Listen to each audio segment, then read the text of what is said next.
Hello, everybody, and welcome to this week's episode of the Actors Agenda. Don't lie to me. Don't look at me like that. You missed it. You missed that. Did I? And this is Clementine. Clementine. Are we doing just Clementine or Clementine I'm Heath? feeling just Clementine this week. You're feeling just Clementine. Just Clementine. All right, just Clementine. Well, this week we have a real special guest. He's a friend of mine, and he has been an acting coach of mine for the past at least 10 years. He helped me coach for Teen Wolf. He helped me coach for The Son of the South movie that I did with Spike Lee. And he's just a great guy. The thing I like about Craig Archibald, I love his last name too. It sounds so fancy.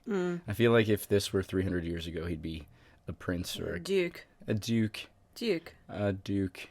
I mean, he has a really cool story, and listeners, viewers will see and hear that story, and it's interesting. He's from Canada, and then he spent time in New York. He spent time in LA. All-rounder. All-arounder, and he also approaches the work in a very specific way that I think helps bring out the best of each person. Because, like, I'm going to approach a role differently than you're going to approach a role, differently than somebody else is going to approach a role.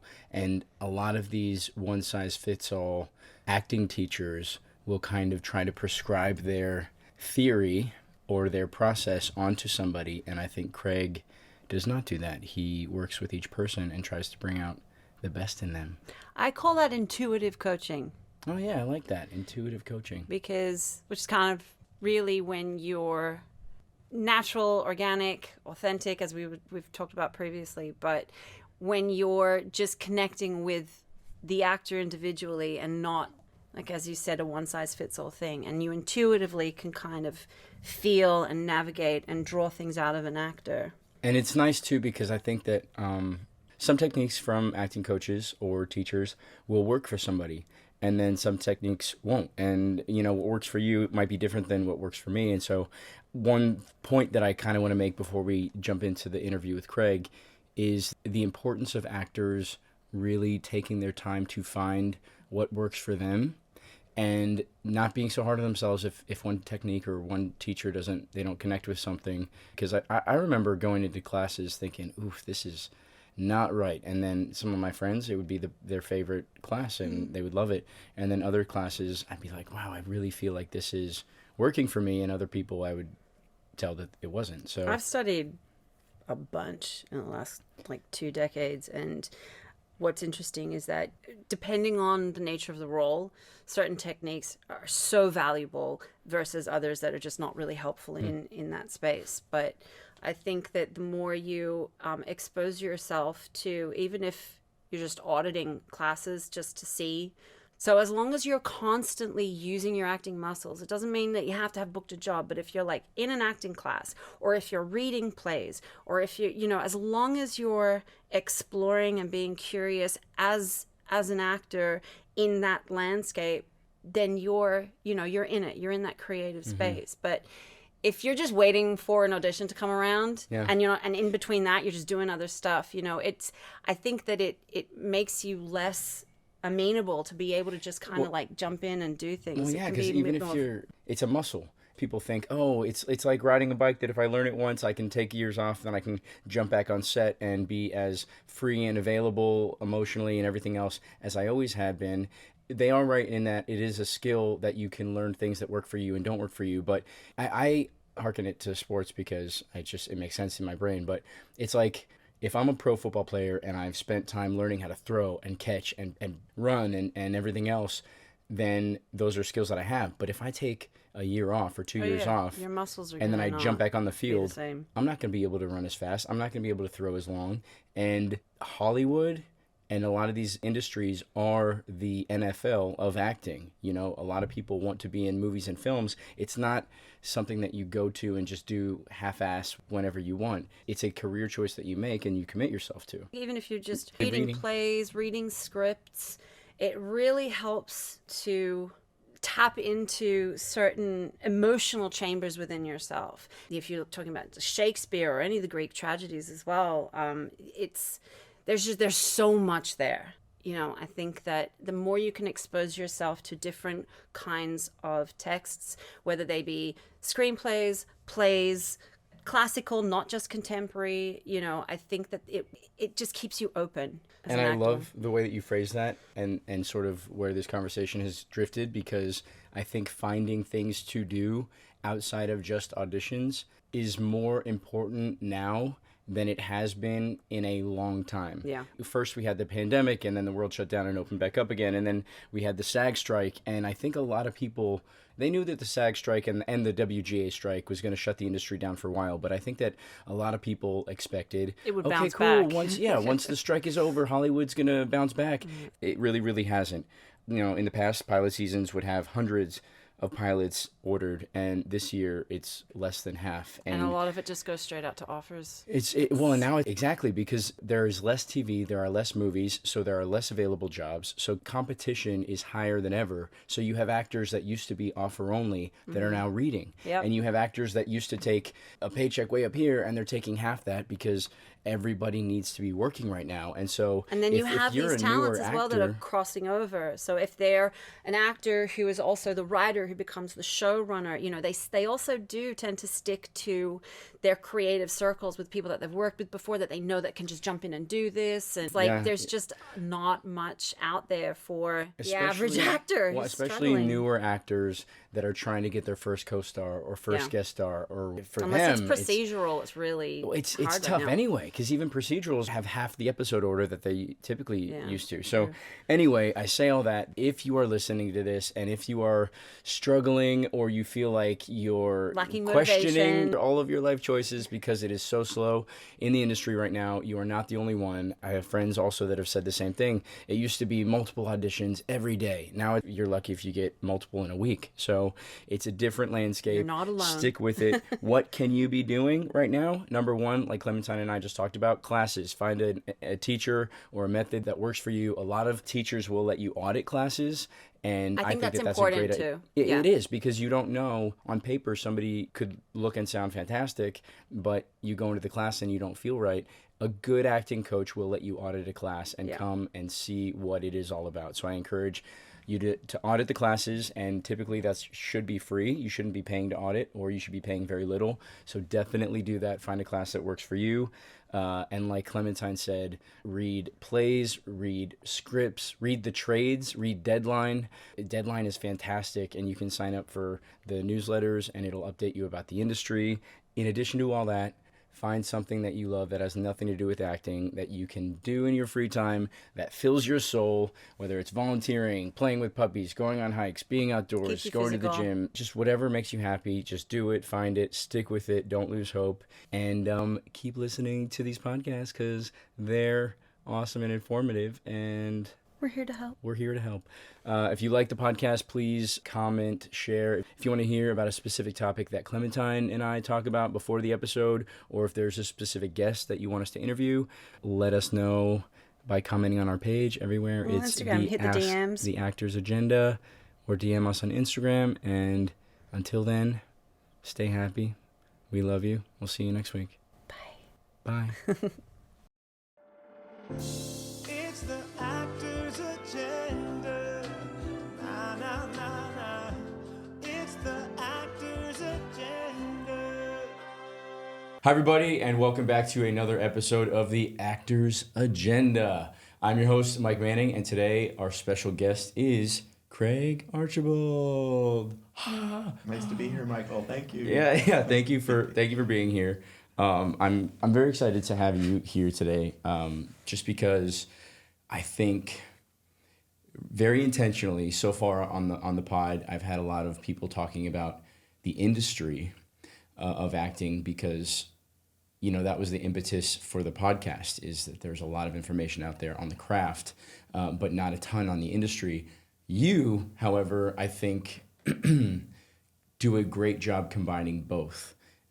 You approach your acting classes. I mean, you're an acting teacher, you're an actor, you're a writer, you're a producer, and but you approach the craft in a very pragmatic, business forward mindset, which I think is something that at least I found value in, and I've studied with you, and I know that a number of other people have studied with you and gotten a ton of value out of it. So I'm excited to dive in. Well, thank you. It's good to be here. And I think it's important, that people balance. I think what you just said is important for actors in general, to balance their mindsets about the work as far as the industry goes and being an entrepreneur and being an artist. And I think that that's something that is often not talked about enough, right? For young actors to be really digging into both sides of that. I mean, you're a great example yourself. I mean, you produce and you create. You are so self-creative. That's one of my proudest things about you, is that you make everything happen, right? You do not stop. And I think that that's a really important lesson that young actors don't always know. Often they come into the industry and they're kind of babied into the industry. You go through high school and you go through college, and there's always a mentor in there or a teacher that's going to take care of you. And then you get to Hollywood, and these agents and managers come into our lives, if you're lucky enough to get one, and they sort of take over the parenting role. And a lot of actors just sit back and let their careers come to them. And I think that's a big mistake. I think self-creativity is a huge part of the people that succeed. And you're a very good example of that. Yeah. Thank you. Thank you very much. I agree. I mean, I think that actors, if you're performing to an empty room, it's not going to get you where you want to go. I mean, it's a part of, say you're putting on a play, right? If the industry itself is a play, you work on the character, you learn your lines, you learn the stage direction, you learn everything that you have to know. But if you're performing to an empty room, if you don't go out there and sell the tickets and market the show, quote unquote, right. if you don't get out there and promote yourself on the business side of things, and you're performing to an empty theater, then that performance is not going to be appreciated by the industry and not going to get you to the next level. That's right. And I think that I had a few people early on in my career sort of they encouraged me to create my own content, and then as soon as I did and I saw the results, I became addicted to that control. And like you said, a lot of actors, they never, especially early on, they don't ever taste that control. They're used to, for whatever reason, sitting by the phone, waiting for a phone call, waiting for permission to be a part of other people's stories. Right. And it doesn't even dawn on them that, man, I can create my own story in the meantime. I can spend my free time still going on auditions, still, when you get a job, really working on building that character and making it a performance you're proud of. But in the meantime, why don't I write? Why don't I produce? Why don't I get together with some friends and just make something? Right. And also, I think that teaches you a lot about the art of at least movie making and how many moving parts a film has. And for me, at least, it took the pressure off of me as an actor on set. I remember the first time I was on a big set. I was like a TV guest star, I think, on like Hawaii Five-0 or something. And I remember I'm like, there's 5 people over here for makeup, 5 people over here with adjusting a light, 5 people over here in the art department resetting, some prop, and 5, the director's over here and the writer's over here and the TV execs are over here, and there's so many moving parts. And it's easy to panic in those moments and say, oh no, they're all watching me. I hope I get my first line. I hope I don't mess up. I hope I don't trip. I hope I don't have a smudge on my face. I hope, like, all these crazy things going on in your brain.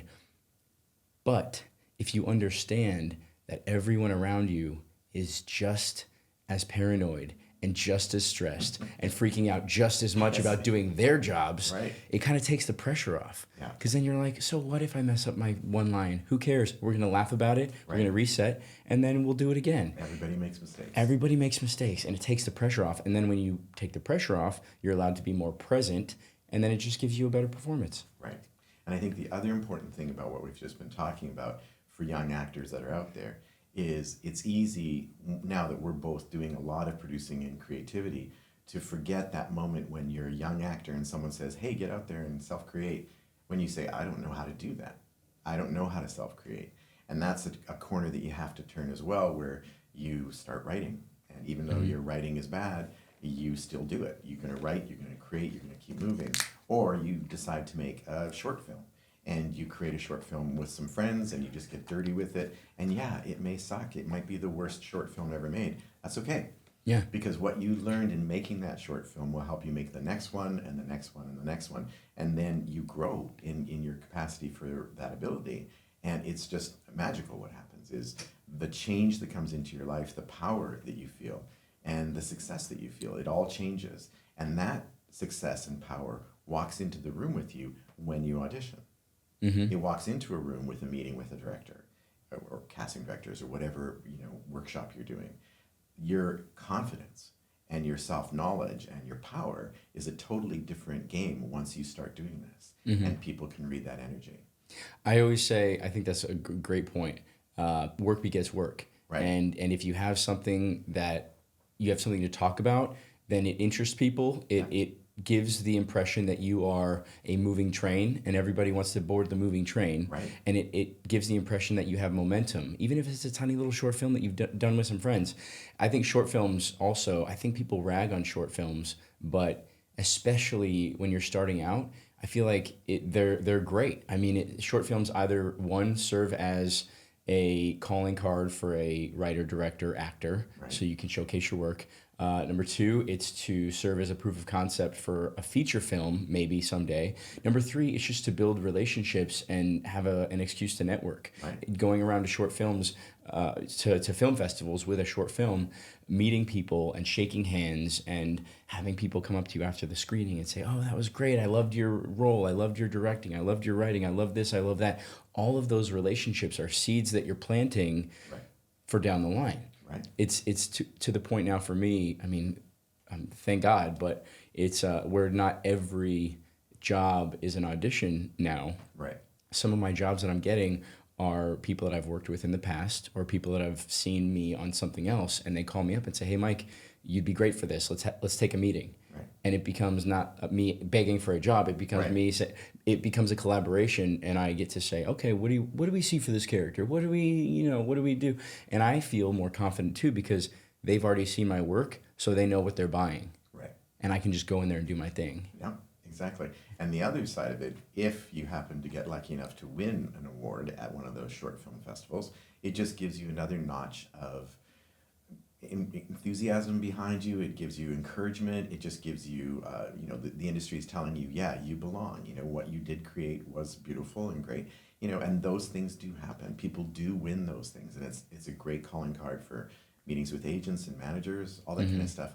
And another thing that you just said was, begging for the job part of it. And that is an interesting perspective too, that a lot of actors, young actors, need to get out of their heads, right? That getting that begging for a job, begging in any way, sense or form in the industry is just not a good look ever, right? And so desperation kind of stinks, right? And the more you have your career that you've started, if you're focusing on shooting a short film next month and you've got a bunch of details as a producer and writer and actor in the project, you've got so much on your plate that when you get that audition, it becomes, maybe you give it a lot of attention, but it's not the most important thing in the world. And so you don't put all this pressure on this audition because you're already shooting a movie next month. You're working already. And it just helps balances people's brains and it helps your career. It's just a great way to get into the industry, great way to network, and absolutely everybody should be doing it. Agreed. Yeah. Okay, so I know you really well. You're a friend. Yeah. For anyone listening or watching that does not know you, I'm going to do a quick little bio, and then we're going to jump into the rest of this. So you were born in Canada. That's why you're so kind. Got my Canadian on right here. Oh, yeah, there you go. You're a writer, director, producer, actor. Your stage acting career began in 1978 in Canada. Your career in film and television began in New York City in 1995. You're also recognized as an acting teacher and coach. You founded the Archibald Studio here in Los Angeles. You do traveling seminars around the world, I would say. The Archibald Studio was established to offer instruction to actors of all experience levels. Your client lists include Constance Wu, Brandon Sklenar, okay. Dallas Liu, Dallas Liu, got it. And two-time Academy Award nominee Dan Futterman, also me. That's how we met. There we go. Yeah, also you. You have numerous contributions in the careers of hundreds of actors, and you continue to do so every day. You released a book, The Actor's Mindset, that goes into what it means to live as an actor from the artistic standpoint and industry standpoint. Thank you for being here. Well, thank you for having me. In the beginning, in 1978, what first struck you as, when was the first experience where you were like, I need to be in entertainment, I want to be an actor? I think I was 4. Okay. I directed a local production of Peter Cottontail. Great, as one does. For Easter, yeah. And I think, and then from that point on, I just bossed all the kids in the neighborhood around and did, production after production. I found the real theater when I was 11. I started working, but I turned pro at 15, which is why we say my career started in 1978. So, yeah, the industry came to me, Mike. I honestly never had to push myself into the industry. It just happened.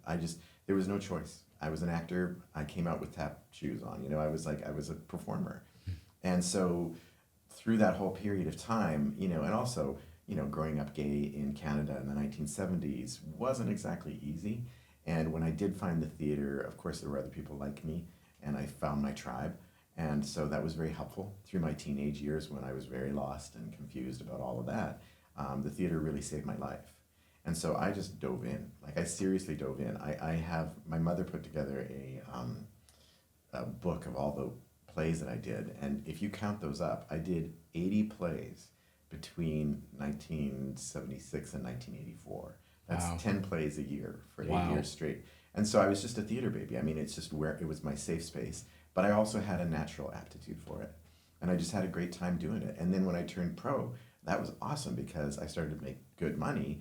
And I put myself through college with it. When you say turn pro, what is that? Well, my first pro gigs, they both happened when I was 15. My first ACTRA gig, which is, Actor Canadian. Union. And then my first Canadian Actors Equity play. So everything after that point, I could work in pro shows, right? When you get in the union, getting into the union is a big deal. And I got into the union, both unions, when I was 15. So then I made commercials and more professional plays and commercials and professional plays and was able to, put money together to put myself through college, which was very impressive to my parents because I was the first artist in the family. And so to have some kid making enough money to put himself through college was like, what? And they couldn't even say no. They couldn't say, do something more responsible because this was what you were using to pay your way through college. Plus, I'd done dance numbers my whole life in the basement, right? So they knew that I was something else, right? I wasn't the kid playing So there was hockey. no other artist in your family that kind up to of that encouraged point, you? No, my sister's a beautiful designer, but now she's my younger sister, so I like to say that I was first. Okay. But she was artistic with me as kids. She was one of the people I cast in those Peter Rabbit. Yeah. Peter Cottontail things. Yeah. Okay. So then what brought you? When was the moment that you said, okay, I've done 80 plays. I've checked the box of being a theater actor in Canada. Mm-hmm. What brought you to New York? Well, first I went to London. Okay. I went to London because my university professors were all expat Brits, and they suggested that I go and study in London. So I went to London, England. I was lucky enough to have a fantastic mentor who at the time wasn't world famous, but is now. I'm going to name drop here, get ready. It's Ian McKellen. And Ian was a dear friend of one of my professors in Canada. So I had this letter of introduction, and Ian could not have been a nicer guy. He was just terrific. He got me a job at the National Theatre, and he helped me find all these great teachers that so I took classes in the morning with teachers from RADA, the Guildhall, Webber Douglas, in the mornings. Then in the afternoon, I had a pass to watch rehearsals.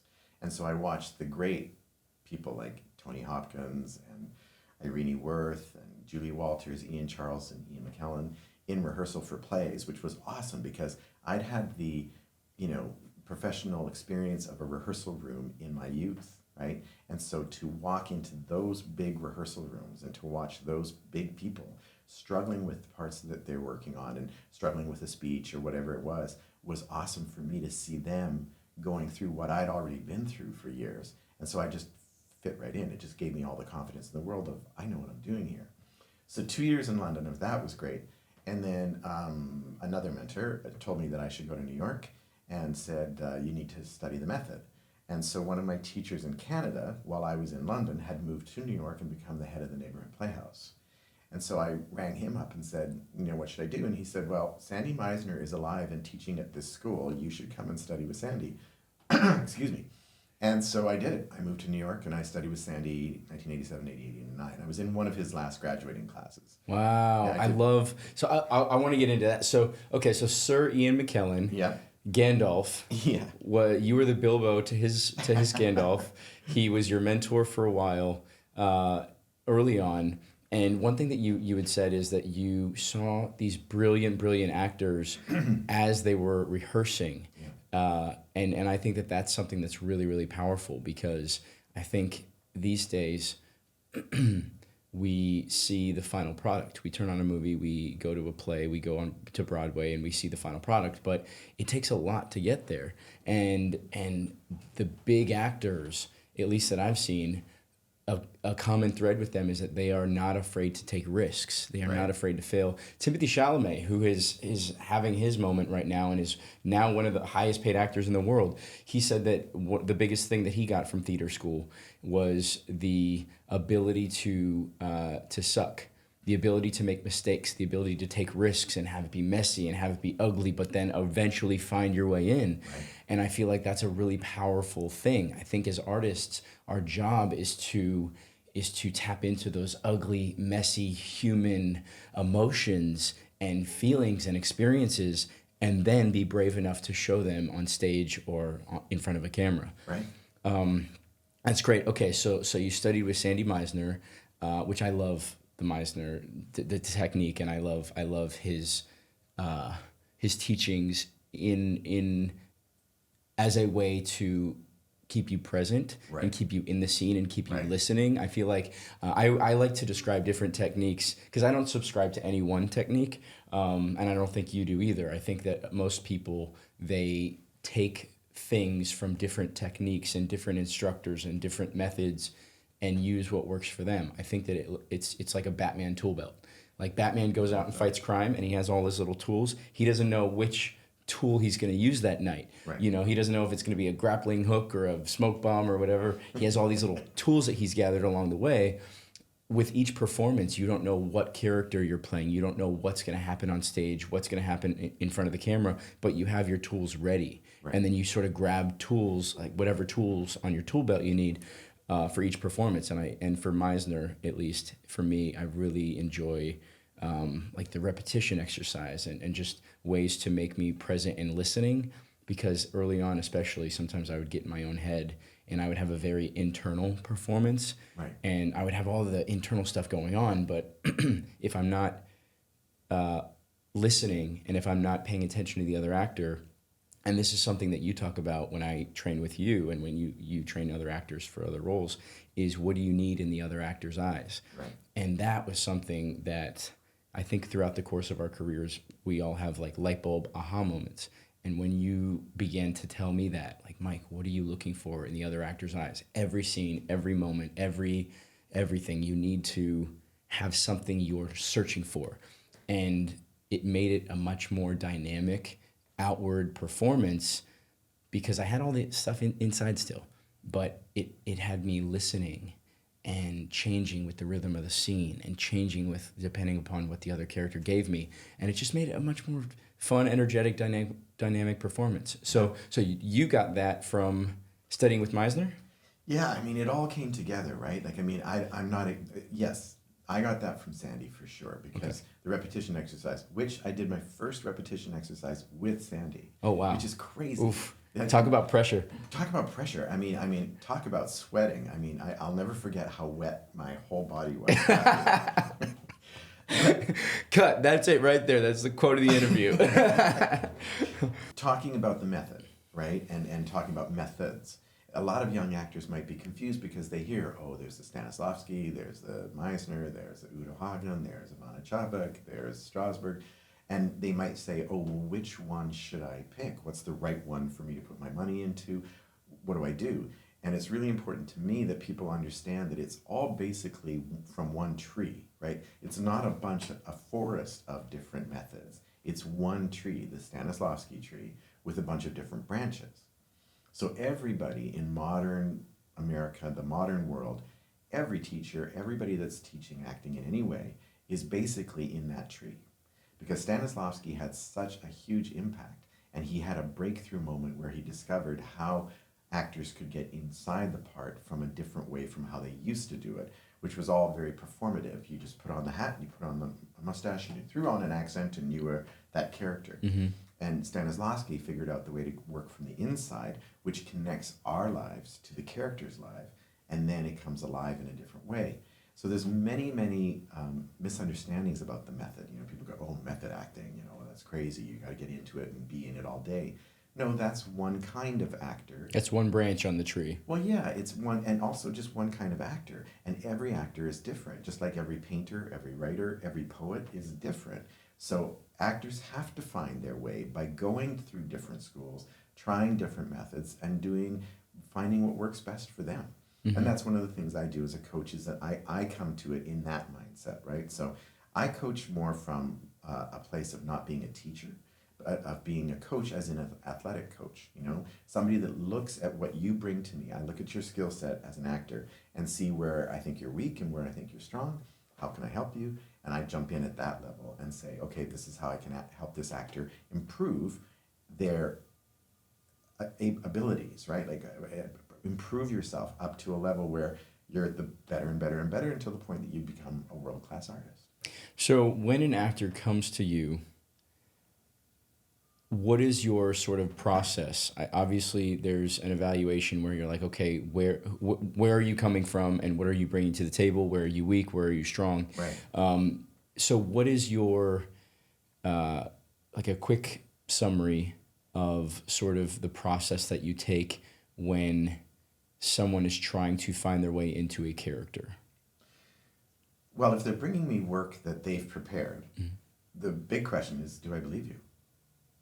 Do I believe you? Are you as committed to the role that you're playing so that I believe that you believe, right? I'll believe it if you believe it. Okay. So at the end of the day, what an actor really has to do is believe that they're the character. If you believe you're the character, everybody else will believe you're the character. And if people believe you're the character, then we get the catharsis, right? People trust you and put their heart into the work. They empathize, and they come in with you, and they have the magical event of catharsis, which is what the drama is all about, right? Audiences have an emotional event because they've put their faith into the storytellers. We know we're watching a movie. We know it's Tom Cruise or Brad Pitt or Ryan Gosling. We know that. But we still watch Viola Davis and believe that she isn't Viola, because she is so committed into being the character that she's playing. So that's the first thing. Do you have the capacity to really go 100% into the work that you've done and believe yourself? If I believe you, then we're on the way. If I don't believe you, then there's something in the way, mm-hmm. right? There's the need to be good, there's self-watching, there's all kinds of different things that could trip a young actor up.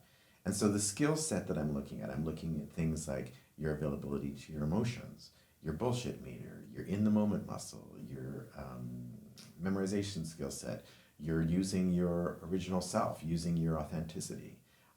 Things like that are all the tool set that I watch. But at the end of the day, do I believe you? Okay. So when they come in and they have a scene, if I'm saying, hey, Craig, I have an audition tomorrow for a recurring role on blah, blah, blah show. And I've done the work, I've memorized the lines, I come in with a version of the character, and say my performance is, I'll just use this as an example because it was something that I was, sort of learning how to do early on, is say my performance is very internal. What would you sort of do, what exercises would we do together to sort of get me out of my head and into the life of the character? Well, if by internal you mean that you were watching yourself. Yes. Yeah, so then it's all about getting yourself out of that place where you're watching yourself. I'm going to tell a little famous story here. That's the first thing that I said to Constance Wu. When Constance came to me, she was a waitress, and she sat down and she did this beautiful little monologue for me, but she was watching herself. And that's the first thing I said to her. I said, you're watching yourself. And she was like, no, I'm not. But then she was like, yes, I am. I'm absolutely watching myself.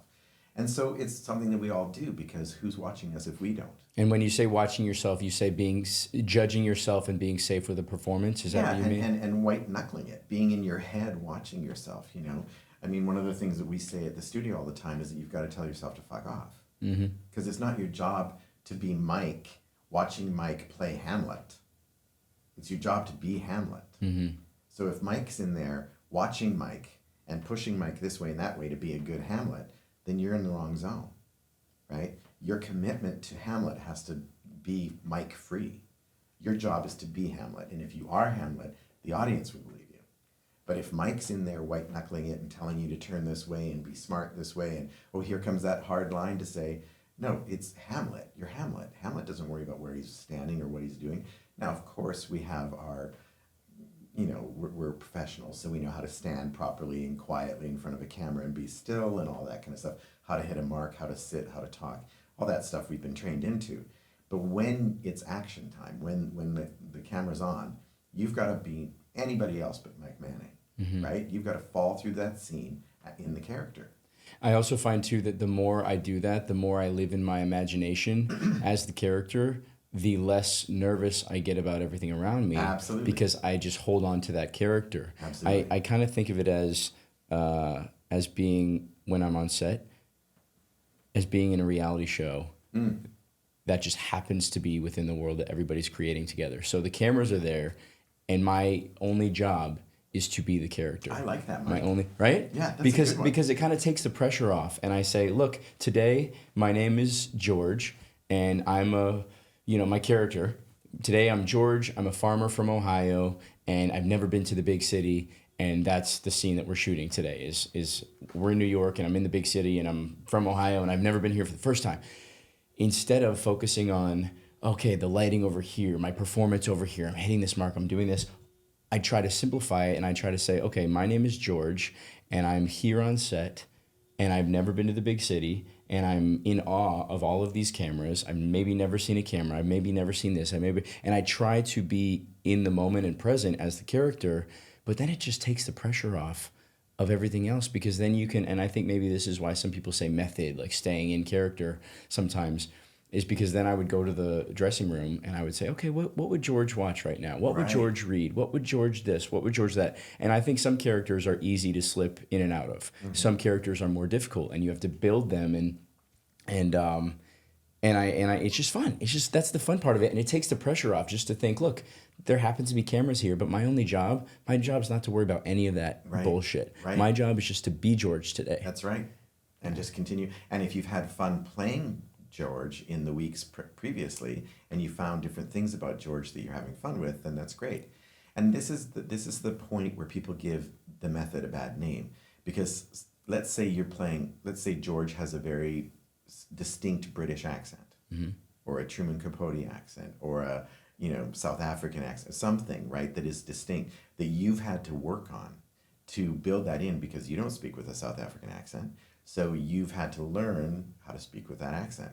And then you get to the set and you're just being George. Well, George speaks with a South African accent. So yeah, you can slip in and out of it if you want to, but you don't want to get caught acting when you're on camera. So you would wisely stay in the South African accent as George all day. Maybe at lunch you take a break. Yeah. But that's why some actors get a bad rep, because people are like, oh, why do you have to stay in it all day? You have to stay in it so you believe it, so that you're committed to being this guy named George. And you're not playing Mike playing George. You are George. There is no such thing as a Mike Manning mm-hmm. in George's life. Yeah, right? That's a great point. And one thing I love studying about with you is that you build the foundation of the character on the human being first. Yeah. And I think that especially newer actors, that's a really efficient way in to the character, because then you're nobody can tell you you're wrong if you're building a character based on you as the human being. You, right. If I were somebody else, or I'll just say Mike Manning. If I'm Mike Manning and I am allowing Mike Manning to serve as the foundation of that character, and so everything having to do with that character is based on me as a person. Ryan Gosling says this. Ryan Gosling said, especially early on in your career, you are going to be paid being different versions of yourself. Yeah.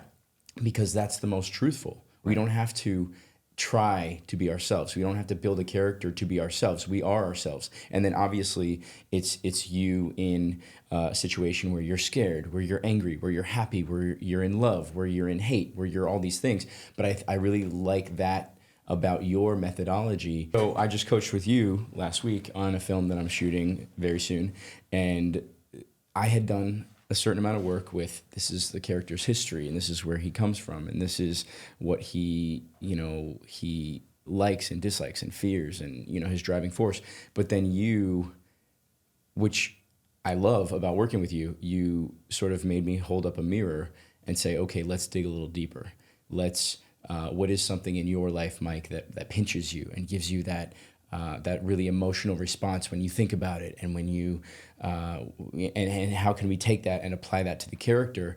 And I left feeling more excited about playing the character because I feel like he is more dynamic, and that's one thing I love about working with you, is that even if you do the work and you create a character that you believe, how do you bring color to that performance in a way that makes it a very dynamic performance, keeps it from being one-noted, and allowing certain things that happen either in the scene or in the movie throughout the whole script affect you in ways that will be so visceral and raw and real that surprise you. Right. And that's a fun place to be, because then you go from being nervous and trying to remember your lines to, wow, I wonder what's going to happen today on set with me as this character. I wonder how these things around me are going to pinch me and affect me and allow this great performance to come out. And that's the shit that people want to see. Right. And I can't take credit for that. That is Stanislavski. That's what you just talked about right there, Mike, is the magic that guy discovered. And in his homework with his theater company, the Moscow Arts Theater, in the early 1900s, right? That's what they discovered. And that's what's so magical about it, is that work. And that's what excites you. That's what excites all actors, right? And so it is that connecting of your life to the character's truths and understanding what happens and what that means to the character as you're working. That's really Stanislavski, and that's why he's such a big deal.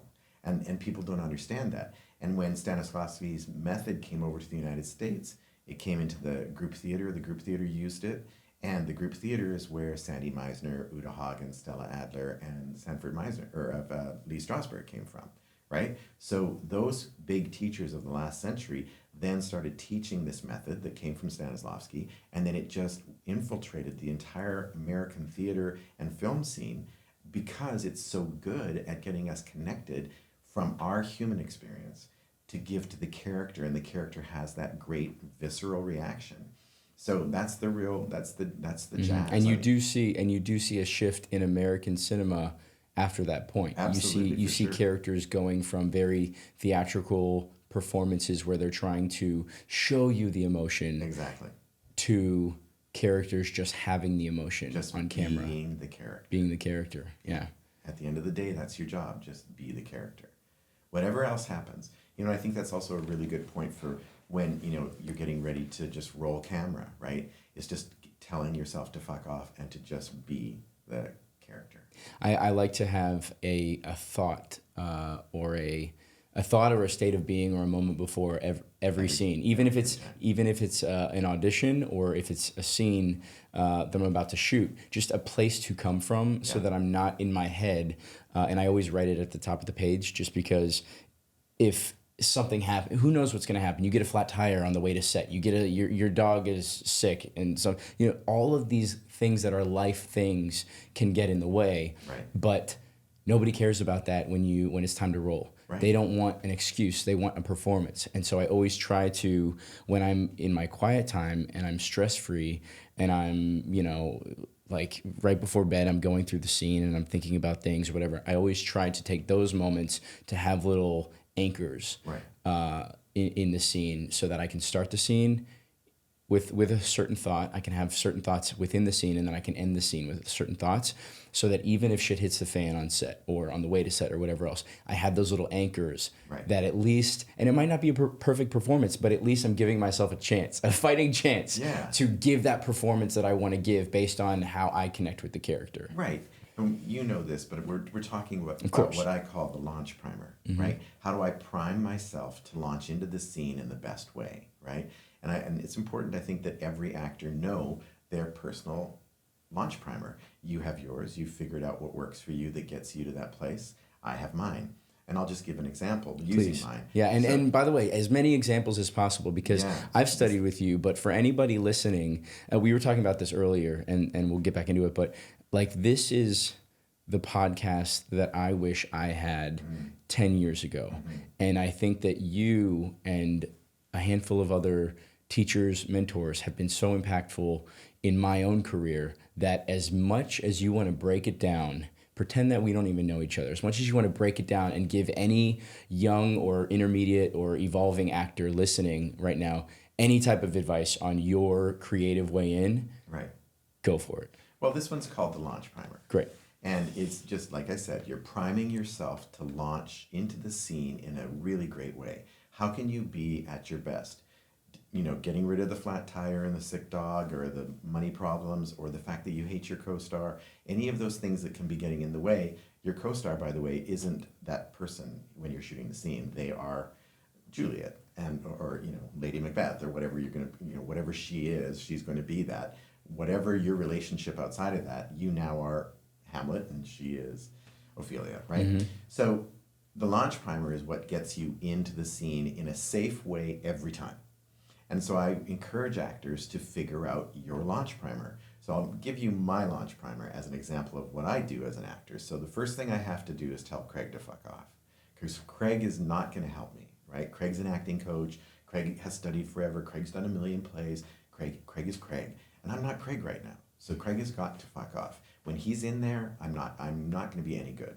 So first things first. And you practice that, right? You have to practice getting yourself to fuck off so you can stay in the moment and be there. So number one, Craig, fuck off.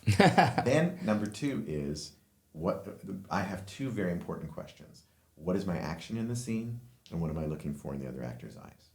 And those two questions, I think, can get anybody through a scene. They kind of go out like a magic carpet underneath the scene and can save you at any point. If you know what your action is, what are you doing to get your overall objective, right? What's the action you're taking in the scene? Not physical action, emotional action. And what am I looking for from you? Because if you're not looking for something from the other actor, you're not in their eyes, you're not in the moment. And so if what I'm looking for is really important from you, I'm going to stay there and be focused. Okay, so that's number three. Number four is I have a thing called the trigger sentence. I believe that every scene boils down to one sentence. It might not be my sentence, it might be another character's sentence, but it just reminds me that I'm part of the storytelling tradition here. I'm in a story, and our service as an actor is to the story, right? And if the story flies, then the audience has that great cathartic moment. And Academy Award-winning films are the ones that make audiences have cathartic moments. The movie that has the best cathartic moment is generally the best film of the year, right? Or at least nominated.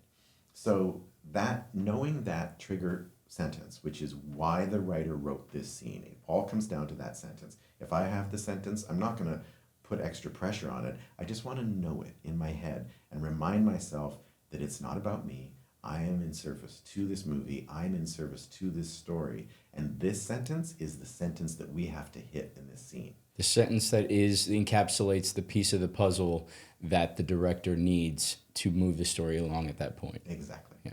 So Okay. that's one last thing. It just reminds me that I'm part of the group of people. It's not just Craig on his own. It's like, no, I'm here playing this character in this story, and we are telling a story. So that's part of it. And then the last step is my moment before, which is at the top of your page, right? Mm-hmm. What happens right before this starts? And I do homework on this. Like, I make sure when I do my homework the day before or the week before or months before that I'm working on my launch primer so that when I get there, I'm not just making it up that day. I have practiced my launch primer. I'm practiced in it. And so, you get on a set and you're all ready to go, and they say, stand by, here we go, rolling sound, okay, and speed, and airplane, hold. And so you've got to hold for 30 seconds or a minute, right? Or something else is going on, and please hold. And so you're standing there with your other actors just holding, waiting to jump in, and you're all revved up, and you've done all this homework, and you're just dying to go, but you've got to wait, right? And it's one of those great things that if you just slip back into your launch primer, you're okay. Because that launch primer has an energy. That launch primer is ready to go. That launch primer is just ready to go. And I can sit there for hours if I had to. That's great. And it keeps that energy and it keeps that authenticity because when an audience is watching a movie, and oftentimes you shoot out of sequence. Right. So if you haven't done the work and you don't understand where you're coming the moment before, I might shoot, and this is happening, I just got the schedule for this movie I'm shooting. We're shooting the end of the movie in the first week. First day, yeah. And so I need to do my work as an actor and map out the character's journey Right. so that when I'm shooting the final scenes, I know what happened to get me to that point, and I know where I need to be emotionally. Right. Because if they watch the movie and there's it's ramping up and there's the beginning and then character's this way and then in the middle the character arcs and he learns what he's supposed to learn and then in the end he falls flat, that's not a good movie. And they're not going to think to themselves, oh well, they must have shot out of order. Right. They're going to think, wow, that performance wasn't convincing to Weird me. flat It's ending. and a weird flat ending, right? And so a lot of times when we shoot out of order, it's really helpful to know and to track what happened before and then what happens next, so you can also overall track the arc of the character, so Right. that you make sure when all the pieces are put together, Right. that your character's point of view evolves and changes and makes sense to the overall arc. And that's your responsibility. Absolutely. If your performance falls flat, it's on you. It's you. Yeah. And a lot of actors feel, young actors may think that, oh, the director's going to come and save me and guide me. The directors are way too busy to be taking care of every individual actor. And in fact, that's what they hire you to do. They're hiring you to do the job, right? The props people don't think that the director's going to come over and tell them which prop needs to be polished, or, the costume people don't expect the director to come over and help them thread a needle, right? So why do actors feel like the director's going to do their job with them? So you're talking about something that I call, we have the Archibald workbook, right? Which you know about, where we go through, and this is another thing that can help young actors. We make 2 pages for each scene. We open up a book, and the left page is for your prep, and the right page is for the post. And on the left side, you prep and you put your music for that scene, your questions, what's my actions, what am I looking for, any special things. And then you also can put on that page the arcing of the emotional life of that character. So if it's a love story where a guy goes from being completely self-hating to being in love with a woman that makes him love himself by the end of the movie, at the beginning of the movie, your love's going to be at a 0, and at the end of the movie, the love is going to be at a 10. So you can actually go through scene by scene and say, oh, my love in this scene is now a 2, and the love in this scene is a 5, and now it's a 7, and now it's a 9, and now it's a 10, right? Now when you shoot out of order, and you're going to shoot the scene that is a 7 on your love scale, well, then you look at the scene and you're like, okay, I'm at a 7, I'm not at a 10, I'm not at a 5. This is a 7 of love, I'm full of hope, and this is going to be a life-changing moment at 7, right? Now, you might slide a little bit in there, but at least you have that guide so that you give the editor and the director the performance that you want to give them, which is an arcing performance, which has a climax, which has all of those things. And there's not just love in that performance. There's going to be fear. There's going to be past histories. There's going to be desire and sexuality. So you can also map those things out as you're working forward. So that's exactly right. And that's all part of our job. And a lot of young actors don't understand that as well. Well, that's also the fun part of it. The prep the and fun. diving into a character and discovering all those colors is the fun part of it. And I know, at least for me, when I first moved here, I didn't know how deep I could dig. I didn't know how deep I was capable of digging and discovering what you're saying about the characters and what the songs they listen to, the foods they eat, the relationship with their parents, their siblings, their view of the world, their everything that you can sort of dig into and discover as a character. And that's the fun shit. That is the fun shit. Because so much of this industry is rejection and being judged and being and not feeling good enough and all these things. When you get the opportunity to play and to be on set or to be on stage and to act, that addicting adrenaline rush of acting and being a character, why not dig as deep as possible and really suck the marrow out of that bone, like get as much as you can out of that experience, because that experience is going to have to fill your gas tank for the next 3 months, right, when you're sitting alone in your apartment doing nothing. Right. That's what makes great performances, right? I'm proud of how much we've gotten in the awards world from our studio, right? We've got a lot of people that are really getting a lot of praise and working in the industry. And part of that success, I really believe, is what we're talking about, is getting into that fun and finding that fun. And that's the creative zone that is yours alone. You can do as much of that as you want. And that's the fun part. And it also gives you such an established base for when you get on that set. There's nothing that's going to throw you off. And if something does, you have so much homework around you to catch you, then you're going to be fine. Yeah. Right. I love And that. and that's the fun part. It's just like, and then something happens, you're in the middle of a take, and all of a sudden something from 3 weeks ago that you made up about the character in their life, suddenly it comes up. And you start cleaning that desk in front of you on purpose, because, and you don't know why you're doing it, but it's part of the character. It's part of their, OCD, whatever. And you just start behaving in this way, and it's a complete surprise, and it's completely unique and organic. So it's not planned. It comes out of you in this beautiful organic way. And people say, wow, that was really great in that performance when you did that little cute thing that you did. And you didn't plan it, but it came out of all of that prep that you did. Yeah. And that's when people say, what a great performance, because it's completely natural. And you discovered it in the moment. You didn't plan it. It just happened because you did all that homework. Amen. Yeah. Amen. Those happy little accidents Yeah. sometimes, and those happy little moments that happen, and it's truthful if you've done the work. Right. And then if on that note, if people haven't done the work and they try to artificially create those, Oh, no. you can see right through it. You can absolutely see that through it. So I want to get into your book, because that's another thing that I find fascinating about you, is that you, for a long time, for years, I had worked with you as a coach, and hey, Craig, help me find a way into this character. Help me make this a truthful performance. Let's talk. It was all about the craft. Mm-hmm. Now you have a book that you released that does touch on the. Now you have a book you released that does touch on the craft, but it also focuses on how to live with the mindset of an actor from a business standpoint. What was the reason that you decided, I am going to create an all-encompassing book, not only about the craft, but about the business side as well? I think it goes back to when I was a young actor. I didn't have a Craig Archibald for me, right? I had teachers, I had coaches, but none of them were doing the kind of mentoring that I do, and none of them were talking about the industry. None of them were talking about my entrepreneurial, mastery that you have to get in this industry. And so when I was coming up, I was longing for somebody that I could talk to that would tell me the truth, guide me, and also just be really honest about how does this industry work. And I never had that. And so when I started coaching, I started to be that guy that would give to my clients that information, mentoring you not just as an artist, but also the business side of things and the self-creativity side of things and the mental health side of things, and getting through problem days or problem divorces or problems, whatever that you're going through, being able to get through those in a way that's going to be healthy for you and not hurt you and take care of you and live the life of being an artist. We're not civilians. And an artistic life is very different from civilian life. And most civilian friends and family members don't understand what we're going through. And we can't expect that of them, but we can know how to deal with their inability to understand if we're good at it. But I didn't have anybody to talk to about this stuff.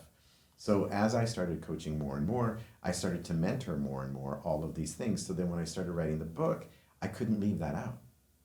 So I started writing the book, and I just basically wrote all the things that I knew. I didn't read anybody else's acting books. I had read a lot of acting books, and I'd done a lot of acting, but I purposely didn't read anybody because I wanted it to be completely my own. And so I just wrote from my very best points, and I just laid them out, and I didn't even have a format for the book yet. I just said, what are the smartest things I know about acting and about the industry? From my perspective, what have I learned? And, yes, I took things from Sandy or Lee or Uda. Yes, those people are in my book. And from the people that, Sandy was great. Robert Xavier Modica was a great teacher. Suzanne Shepard was another great teacher. Jimmy Guido was a great teacher. These people were giving me great kernels of super good knowledge. So those are all in my book. And so when I looked at the book after I'd written a lot of it, I was like, oh, there's a definite section here. This is the craft, this is the discipline, and this is the business. And so that's the book's 3 parts, are those 3 parts. And it really happened organically and easily. Because I think that knowing the business side is just as important as knowing the art side, right? Success, right? Let's talk about success. Everybody wants success. Everybody wants to live into success. Well, from a lot of my life, success meant 2 Oscars and an Emmy on my shelf over my fireplace in my Hollywood Hills home with my Range Rover and my Mercedes outside and my infinity pool, right? Like that was okay, that will be success. I mean, it doesn't sound so bad, but it doesn't sound so bad. But if that's what you're living for, if that's your mark, well, that's a hell of a ride, because that's a lot of pressure to put on you. And there was a point in my career where it's like, okay, what if I take that pressure off? And then everything got easier and everything got better, and I changed as an actor. I wasn't so egotistical, I wasn't so self-serving, I was more in the community, and I wasn't just going for that prize in the sky. And so it's important that as a young actor, you define for yourself what success is. And right? You also don't put the pressure on the success, whatever that may be. You take the pressure off and you look around you and you focus, you realize that it's not the destination, it's about the journey. Exactly what I was going to say. Okay. That's good. exactly. I read your mind and I just jumped ahead. No, but it's good, but that's exactly right? It is the journey. And you hear that a lot of times and you go, oh yeah, but it's nice to get that prize. Yes, it is, but without the journey, you're not going to get the prize. So you've got to enjoy that journey as you go. And, there's something to be said for people that are able to see themselves. If you see yourself as a success on a daily basis and not a failure, right? A lot of actors can see themselves as, I'm failing, I'm not moving forward, this is boring, this isn't happening, nobody's calling, I'm not booking, the negative actor thoughts that can take over. Right? That's one way of living. Another way is to give yourself credit for what you are doing, right? Yeah. If you get up every day and you get to the gym and you eat properly and you do work on your acting and you go to acting class and you do make that call to that friend to develop that script, or you are producing that little short film and you are living your life and you're being a good member of society, you're being a great lover, a great brother, a great whoever you are, whatever is in your world, you're doing all of those things and you're making the money to pay the bills and being a good team family member. You are being the best version of yourself, pursuing a creative lifestyle that you can be. Every day. And that in and of itself is a win. That is a success. That is a success. And if you can give yourself the credit of that success, you live in a successful life on a regular basis. And that makes a difference for how you carry yourself and how you care for yourself. Exactly. And how people see you is in your life as you're living it. And your success is a beautiful place to live. And then people see you as a successful person. They see you as a successful person, and then you also have more to bring to every job, every meeting, every opportunity. Absolutely. Because you are comfortable and confident in yourself and the life that you're living. Right. And so you don't need anybody else's quote unquote right. success to fix you or to help you or to right. make you who you want to be. You're already that person. And then every conversation becomes, hey, let's work together. Let's collaborate. We're both successes. We're both the best versions of ourselves. Let's make something together. Right. Instead of, oh, please give me an opportunity so that I can be that person that I've always wanted to be. Right. No, every day you are that person. You are being that person. You got it. Yeah. And then it becomes, it becomes you bringing your best self to every opportunity. And I love that. Okay. So I love to end every episode with the question.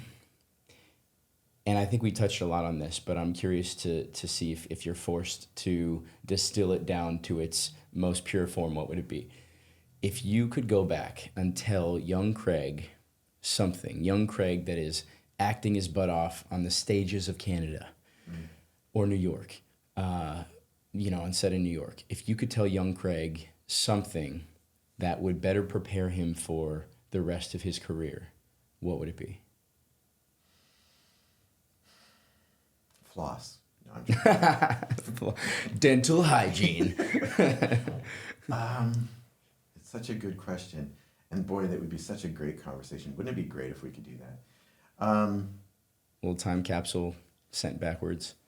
Well, one of the things, Mike, that I'm really grateful for is something that was given to me at birth from the universe. I don't know how, but my bravery. I'm brave. And I don't know if that was part of my upbringing or what I went through in my youth or what happened, but bravery is a big part of what we do. You got to be brave. You got to be brave to go in front of that camera. You got to be brave to step out on that Broadway stage. You've got to have that bravery.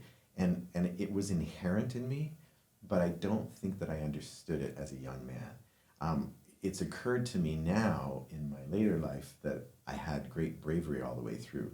But I think if somebody had said, hey, Craig, that thing you do, that bravery thing, that's great. Hold on tight to that.